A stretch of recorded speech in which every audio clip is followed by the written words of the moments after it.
একই ব্যাপার, তোমরা সবাই এখানে একসঙ্গে থাকলে কি করে হবে? তোমাদের তো অন্য কাজকর্ম আছে নাকি? 5 মিনিট স্যার, মানে ডক্টর ঘোষ এক্ষুনি এসে যাবেন, এক্ষুনি ঢুকবেন আর কি। আর স্যার আপনি তো জানেন যে উনি ঘড়ির কাঁটার নিয়মে চলেন, মানে আমরা স্যার একটু ওনাকে কনগ্রাচুলেট করেই চলে যাব, যে যার কাজে চলে যাব। স্যার আপনি আবার ওকে বলে দেননি তো? কি বলবো?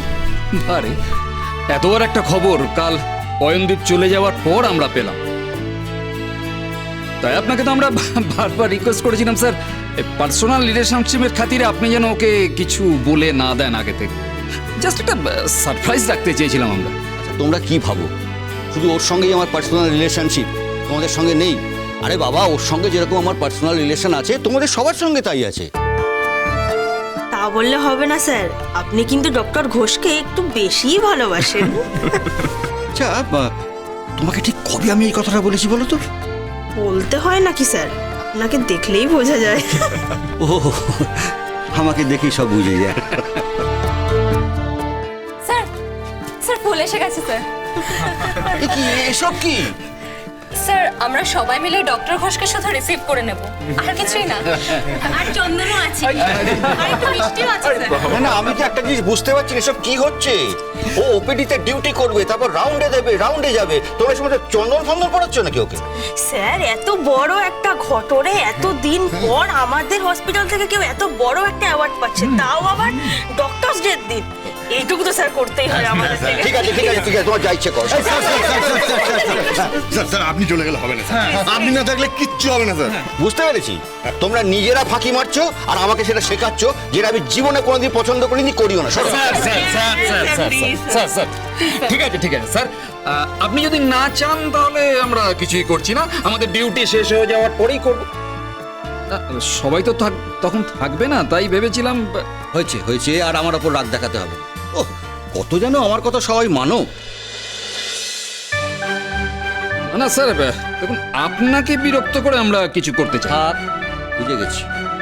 ভালো কথা, ছবি তোলার কি হলো?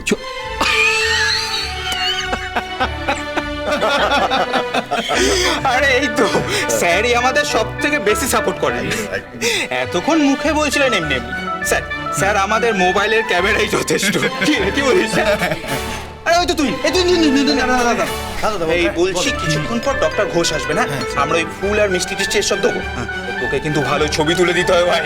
একদম আমি খুব সুন্দর ছবি তুলে দিতে পারবো, কিন্তু বিষয়টা হচ্ছে যে আমার একটা ভালো ক্যামেরা যদি থাকে, মানে মোবাইল ফোনের মধ্যে ভালো থাকলে তাহলে ছবিটা ভালো থাকে। আরে আছে তো তাই কার কাছে ভালো ক্যামেরা আচ্ছা আচ্ছা আচ্ছা এসব ব্যাপারে কোনো ভুল হয় না, একবার এক্সপার্ট।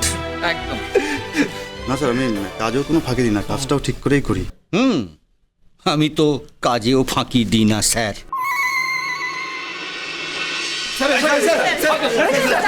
কি হয়েছে, এত ভিড় কেন এখানে, কি ব্যাপার? Congratulation sir. আজ তো কোনো স্পেশাল দিন না, মানে স্যার আজ কিন্তু আমার জন্মদিন না, ওরা বোধহয় ভুল করেছে কিছু, মানে আপনি তো জানেন আমার যে আজকে জন্মদিন না, তাই না? আচ্ছা, শুধু জন্মদিন হলেই কি ফুল দিতে হয়?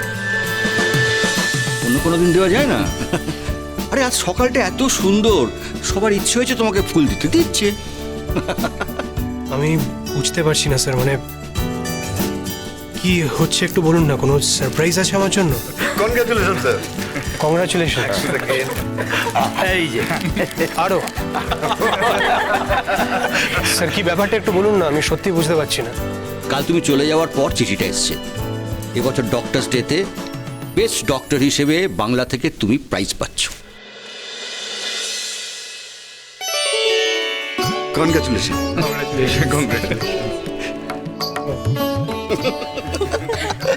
এমন করে ও বললে যেন এতে তোমার কিছুই এসে যায়। আরে বাবা, এসব ছোট ছোট অ্যাওয়ার্ডগুলো অনেক বড় কাজের দিকে এগিয়ে যায়, এগুলি তো মোটিভেশন। এত নির্লিপ্ত থাকলে তো চলবে না রোদ্দুর। এত ডাক্তার আছেন, এত বড় বড় কাজ করছেন, আমাকে অ্যাওয়ার্ড দেওয়ার মানেই বাকি। সেটা যারা বিচার করেছেন তাদের ভুল, এই ব্যাপারে তো আমাদের কিছু করার নেই, তাই না? তাহলে আমরা কি সেলিব্রেট করবো না কি স্যার? হ্যাঁ, এক্স্যাক্টলি। আচ্ছা রোদ্দুর, তুমি বিচারকদের বিচারের উপর একটুও ভরসা রাখতে পারছো না? আর এটা কত বড় একটা অ্যাওয়ার্ড, মানে এই বয়সে। স্যার একটু চন্দন পড়বো। না না, চন্দন ফন্দন পড়ানোর আবার কি দরকার? বাহ স্যার, এত এত বড় একটা খবর যদি একটু বরণ না করি তাহলে কি হয়? স্যার একটু মিষ্টি খান স্যার, অন্তত আমাদের জন্য। আপনি না খেলে তো আমরাও খেতে পারবো না। সকালবেলা এত বড় মিষ্টিটা থাক, আমি বরং পরে খেয়ে নেবো। আরে বাবা রোদ্দুর, ক্যালোরির কথা বলে একদিনে খেয়ে নাও। আমি একটুখানি ভেঙে নিয়ে নিলাম, কিছু মনে করো না। ব্যাস, এবার তোমরা যে যার কাজে যাও। যাও, যাও, অনেক কাজে হয়ে গেছে।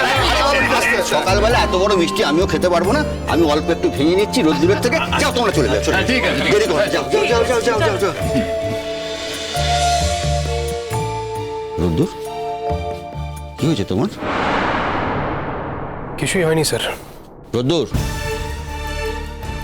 আমার চোখকে ফাঁকি দেওয়ার চেষ্টা করো না রোদ্দুর। দেখো, তুমি নিজে থেকে না বললে বারবার জিজ্ঞেস করতে আমার খুব খারাপ লাগে। বলো তো সত্যি তোমার কি হয়েছে? তুমি ভালো আছো তো রোদ্দুর?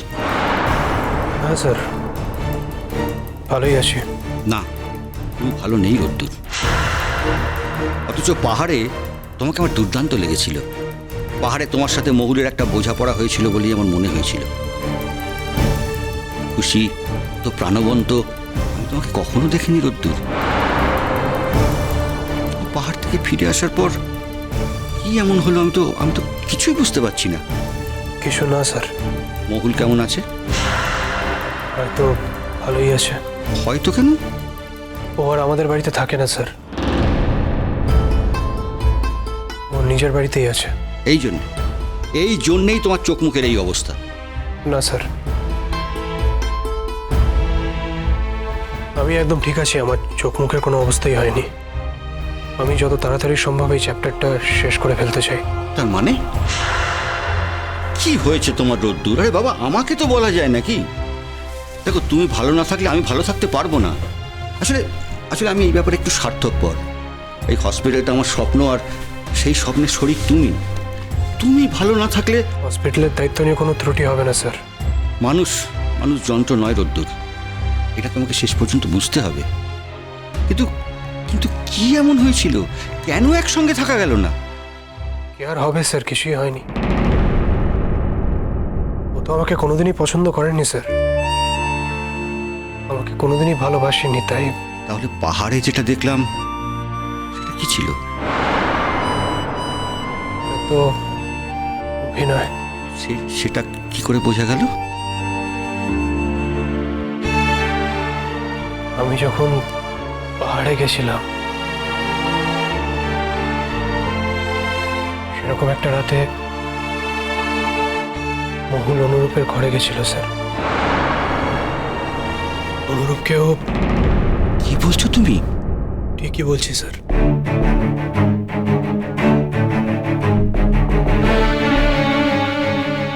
তারপর বাড়িতে ব্যাপারটা নিয়ে জানাজানি হয়ে যায়। বাড়িতেও সবাই প্রচন্ড রিয়্যাক্ট করে। তাই মহুল পাহাড়ে আমার কাছে ছুটে এসেছিল।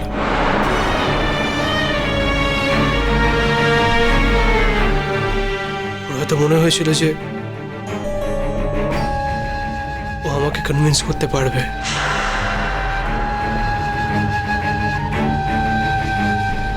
আমিও বোকার মতো কনভিন্সড হয়ে গেছিলাম।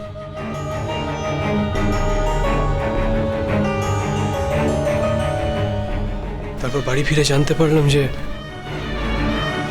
আসল ঘটনাটা ঠিক কি।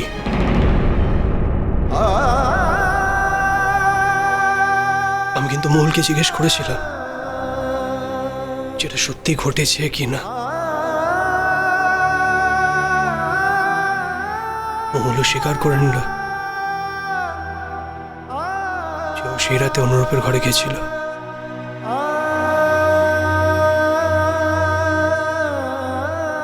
এরপরে আর আমার কাছে কি বা অপশন ছিল বলুন স্যার? এত কিছুর পরেও ওর সঙ্গে একই বাড়িতে থাকাটা খুব পেইনফুল হয়ে যেত আমার জন্য আর ওর জন্য। তাই বাধ্য হয়ে নিজেই ওকে ও বাড়িতে পৌঁছে দিয়ে এলাম। তারপর এখন? তারপর আর কি স্যার, ওর বাড়িতে আর আমি আমার বাড়িতে। আচ্ছা রোদ্দুর, তোমার ভাইয়ের কোনো ইনভলভমেন্ট ছিল না? প্রথমে আমিও ভেবেছিলাম হয়তো ছিল, তারপরে জানতে পারলাম যে অনুরূপ নাকি সেই রাতে অনেকবার বোঝানোর চেষ্টা করেছিল মহুলকে, অনেকবার নিজের ঘরে ফেরত যেতে রিকোয়েস্টও করেছিল, কিন্তু মহুলই জোর করে। আর আমি আর এ ব্যাপারে কি বলবো বলুন স্যার? এই পুরো ইনসিডেন্টের উইটনেস আমার নিজেরই বৌদি ভাই, তাই দূর দূর কোথাও একটা গরমিল লাগছে আমার। না স্যার, এতে কোনো গরমিল নেই। তাহলে তাহলে কি ভাবছো এখন? এর মধ্যে আর ভাবা ভাবির কি বা আছে বলুন স্যার? আমি একটা ডিভোর্সের পিটিশন ফাইল করেছি, ওর কাছেও লিগ্যাল লেটার পৌঁছে যাবে তো একদিনের মধ্যেই। মেয়েটা মেয়েটা তোমার জীবনটাকে একেবারে তছনছ করে দিল রোদ্দুর। না স্যার, ওর আর কি দোষ ছিল বলুন? এটা তো আমারই হয়েছে। ঘটনাটা যদি সত্যি হয় তাহলে তো আমি বলবো তুমি তুমি অত্যন্ত অল্প সময়ের মধ্যে নিজেকে বাঁচিয়ে নিয়ে আসতে পেরেছ। এরকম একটা ঠগ, এরকম একটা প্রতারক, এরকম একটা বাজে মেয়ের জন্যে তোমার জীবনের কস্টলি টাইমগুলো নষ্ট করো না রোদ্দুর। তোমাকে অনেক বড় হতে হবে, অনেক বড় কাজ আছে তোমার জন্য। এতগুলো মানুষের কমিটমেন্ট তোমার প্রতি, তুমি তুমি একটা বাজে মেয়ের জন্য এই কমিটমেন্ট নষ্ট হতে দিও না রোদ্দুর, প্লিজ। আপনি একদম চিন্তা করবেন না স্যার, আমি নিজের কাজের প্রতি আরো 100 গুণ বেশি কমিটেড হব। নিজের সবটা ঢেলে দেবো কাজের মধ্যে। আমার জীবনে তো আর অন্য কিছু নেই, কোনো পিছুটানি নেই আমার আর।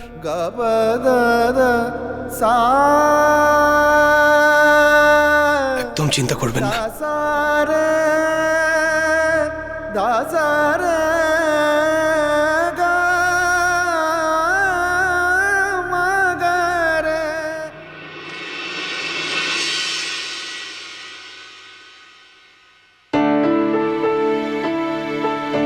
Good morning sir. Good morning.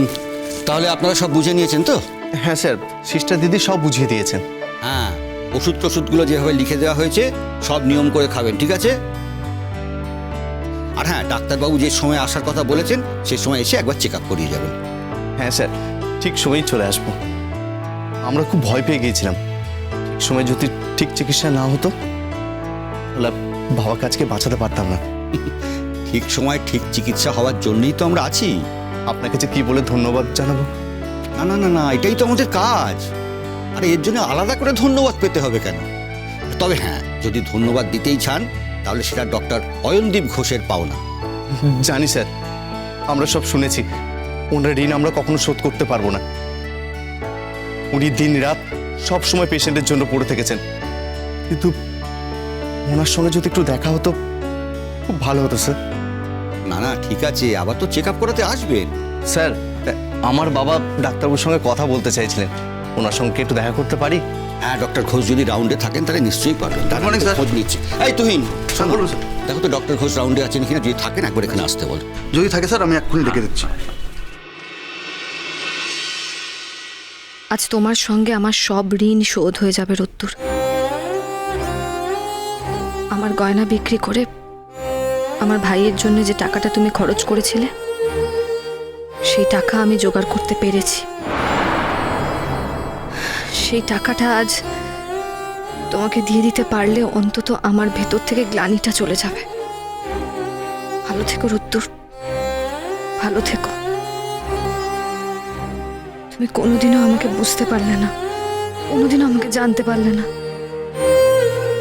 তুমি মহুল সম্পর্কে যা যা বলছো, মহুল তেমন মেয়ে নয় রোদ্দুর, ও তেমন মেয়ে নয়।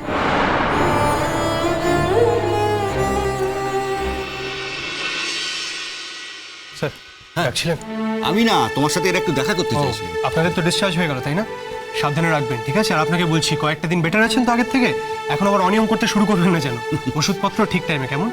স্যার 2 সপ্তাহ বাদে একবার যদি চেক আপের জন্য আসে। নিশ্চয়ই। চেক আপ ভাগ্যিস আপনি ছিলেন স্যার, তার জন্যে আজ আমার বাবা জীবন ফিরে পেল। না না, এভাবে বলছেন কেন? আমরা তো ডাক্তার, এটা আমাদের কাজ, আমাদের ধর্ম। আপনারা আসুন এখন, সাবধানে যাবেন। চলো বাবা, আসছি স্যার। স্যার, আমার ওপিডি আছে, আমি ভেতরে যাই। হ্যাঁ চল। ও তোমাকে না আমার একটা কি বলার ছিল, বলুন না। খুব জরুরি কথা, কিন্তু কিছুতেই তো মনে করতে পারছি না। তাহলে মনে পড়লে আবার ডেকে নেবে। ওকে। Good morning. স্যার, কি ব্যাপার, তুমি এখানে? তোমার এখানে কি দরকার? স্যার আমি রোদ্দুরের সঙ্গে একটু দেখা করতে চাই। রোদ্দুরের জীবনটা নিয়ে তো ছিনিমিনি খেলেছো, তারপরে তোমার এখানে আসার কি দরকার? এটা রোদ্দুরের কাজের জায়গা, তুমি এই জায়গাটাকেও নষ্ট করে দিতে চাও? এখানে রোদ্দুরের একটা সম্মান আছে, তুমি সেই সম্মান নষ্ট করে দেবে, সেটা আমি কিছুতেই হতে দেবো না। স্যার স্যার আমি কিন্তু এখানে রোদ্দুরের সম্মান নষ্ট করতে আসিনি। ইনফ্যাক্ট ওর সম্মান আমি কোথাওই নষ্ট করিনি। যাই হোক, সেটা আলাদা কথা। আসলে আমার রোদ্দুরের কাছে একটু দরকার ছিল স্যার। আমি যতদূর জানি তোমার তো রোদ্দুরের সঙ্গে আর কোনো দরকার থাকার কথা নয়। না না, আপনি জানবেন কি করে? আপনার পক্ষে তো সব কিছু জানা সম্ভব নয়। আমি রিকোয়েস্ট করছি, কাইন্ডলি রোদ্দুরকে প্লিজ একটু ডেকে দিন। দেখো, আমি যতদূর বুঝেছি তাতে রোদ্দুর চায় না যে তুমি এখানে এসে ওর সঙ্গে কথা বলো। আসলে আমি শুধু কথা বলতে আসিনি, একটা ছোট কাজ আছে, হয়ে গেলেই আমি এখান থেকে চলে যাব। তুমি তো রোদ্দুরকে ফোন করতে পারতে, ফোন করে আসতে পারতে। আমি এখনো পর্যন্ত রোদ্দুরের স্ত্রী, তাই ওর কাছে এলে, ওর সঙ্গে দেখা করতে এলে ওকে ফোন করে আসতে হবে, এখনো কিন্তু সেরকম কিছু হয়নি স্যার। তাছাড়া আমি যেই কারণে এসেছি সেটা ওকে ফোনে বললে ও হয়তো শুনতে চাইতো না। বাধ্য হয়ে বলতে পারেন দেখো, যে রোদ্দুর যদি শুনতে না চায় তাহলে ফোন করে বললেও যেমন শুনবে না, তেমন কাছে এসে বললেও শুনবে না। তুমি রোদ্দুরকে তো কিছুই চিনতে পারো। হয়তো তাই রোদ্দুরকে আমি সত্যি ভালো করে চিনিনি। কিন্তু স্যার, আমি যেই কাজটা এখানে করতে এসেছি সেটা আমাকে শেষ করে যেতে হবে। আপনি যদি রোদ্দুরকে ডেকে আনার ব্যবস্থা না করতে পারেন তাহলে আমাকেই ভেতরে গিয়ে ওকে খুঁজতে হবে, কারণ রোদ্দুরের সঙ্গে আজ আমার দেখা করতেই হবে। অসম্ভব ডেসপারেট মেয়ে তো তুমি। আমি বুঝতে পারছি তুমি সকালে এখানে একটা সিন ক্রিয়েট করতে এসেছো। ডক্টর রায়। হ্যাঁ স্যার। ডক্টর অয়নদীপ ঘোষকে একবার বলুন তো, আমি এখানে ডাকছি। আচ্ছা ঠিক আছে স্যার। আচ্ছা, এরকম একটা ভালো ছেলে, তার জীবনটা এভাবে নষ্ট করতে তোমার একটু আটকালো না? তুমি তো বুঝতেই পারছো না রোদ্দুর কোন মাপের। আসলে কি জানো তো, সবার জন্য সব জিনিস নয়, তাই রোদ্দুরের মাপটা এতটাই বড় হয়ে গেছিল সে তোমার সহ্যই হলো না। স্যার, কার কাকে সহ্য হয় আর কার কাকে সহ্য হয় না সেই তর্কে আমি যেতে চাই না। কারণ আমি আপনাকে যাই বলি না কেন আপনি আমার কথা বিশ্বাস করবেন। না না না, অবশ্যই করবো না। আরে তোমাকে আমি কদিন চিনি, কেন তোমার কথা আমি বিশ্বাস করবো? তোমার কথার থেকে আমি রোদ্দুরের কথাকে অনেক বেশি বিশ্বাস করি। জানি স্যার, আমি জানি আজ আমাকে বিশ্বাস করার মতো কেউ নেই, কিন্তু স্যার আমার বিশ্বাস একদিন দিন ঠিক বদলে যাবে। সেদিন সবাই আপনারা আমাকেই বিশ্বাস করবেন। কিন্তু কি বলুন তো স্যার, সেদিন আপনাদের বিশ্বাস অবিশ্বাসের দাম হয়তো হয়তো আমার কাছে আর থাকবে না। আমার কিচ্ছু যায় আসবে না। এত বাজে কথা বলো না, তোমার এত বাজে কথা শোনার মতো সময় আমার হাতে নেই। স্যার, ডাকছিলেন?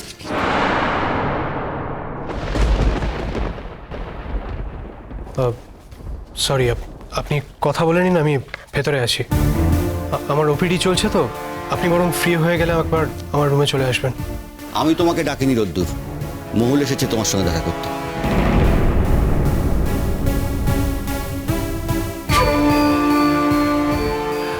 আমি একটু ব্যস্ত আছি স্যার, ওপিডিটা চলছে তো, পরে কথা বলছি। 1 মিনিট রোদ্দুর, চলে যাচ্ছ কেন? আমি এখানে এসছি বলে বেশি ব্যস্ত হয়ে পড়লে? চিন্তা করো না, আমি তোমার কাছে ভিক্ষে চাইতে আসিনি, একটা জরুরি কাজেই এসছি। তোমার যা কাজ যত তাড়াতাড়ি সম্ভব সেরে তুমি এখান থেকে চলে যাবে মহুল। আর কখনো কাজের জায়গায় এসে রোদ্দুরকে ভাই বিরক্ত স্যার, করবে না। আমি দেখছি।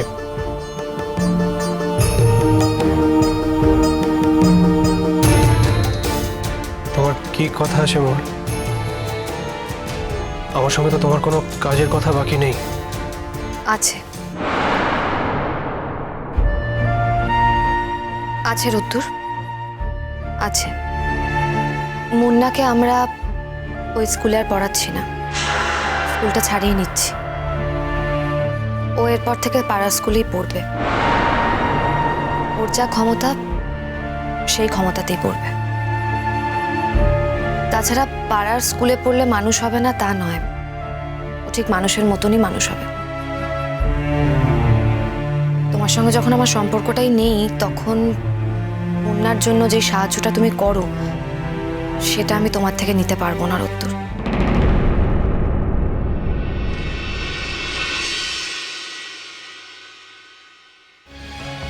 আমি প্রাথমিকভাবে তোমায় এটাই বোঝানোর চেষ্টা করছিলাম বারবার যে মহুল, আমি তোমায় ভালোবাসি এবং আমি কতটা ভালোবাসি।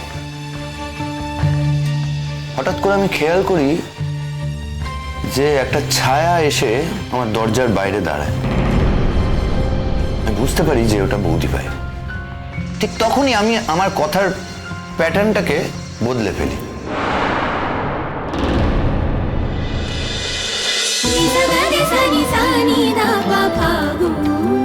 চলো চলো চলো চলো চলো পাল্টা